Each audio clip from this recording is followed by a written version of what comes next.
Tanuja's complete family স্ট্রোর near মোহন cinema, Baharampur, Murshidabad. Sagardighi block কংগ্রেসের উদ্যোগে এক কর্মী সম্মেলন অনুষ্ঠিত হলো। প্রধান বক্তা হিসেবে উপস্থিত ছিলেন সর্বভারতীয় কংগ্রেসের ওয়ার্কিং কমিটির সদস্য অধীর রঞ্জন চৌধুরী। সাগরদিঘি থেকে কংগ্রেসের নেতাকর্মীদের ঘুরে দাঁড়ানোর আহ্বান করলেন অধীর রঞ্জন চৌধুরী এবং রাজ্য ও কেন্দ্র সরকারের জনবিরোধী নীতির বিরুদ্ধে লড়াইয়ের নির্দেশ দেন অধীর চৌধুরী। এছাড়াও তিনি আগামী ৩রা মে ওয়াকফ সংশোধনী আইন এবং বাংলার ২৬,০০০ চাকরিহারা শিক্ষকদের সঙ্গে হওয়া অন্যায়ের প্রতিবাদে বহরমপুরে জমায়েত হওয়ার আহ্বান করলেন তিনি। অনেক নেতা আসছে জানেন নতুন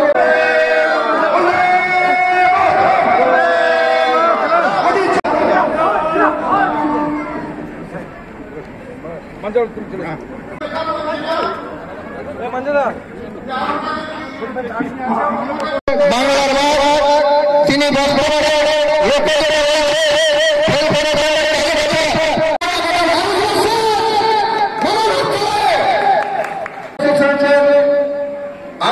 সভাপতি বাপ্পু চ্যাটার্জি অনেক নেতা আসছে জানেন নতুন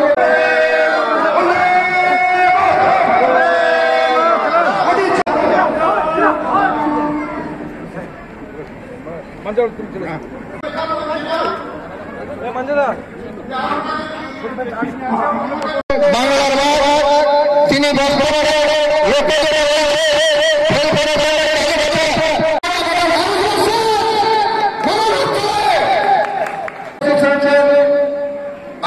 সভাপতি বাপ্পু চ্যাটার্জি অনেক নেতা আসছে জানেন নতুন তানুজাস কমপ্লিট ফ্যামিলি স্ট্রোর নিয়ার মোহন সিনেমা, বহরমপুর, মুর্শিদাবাদ।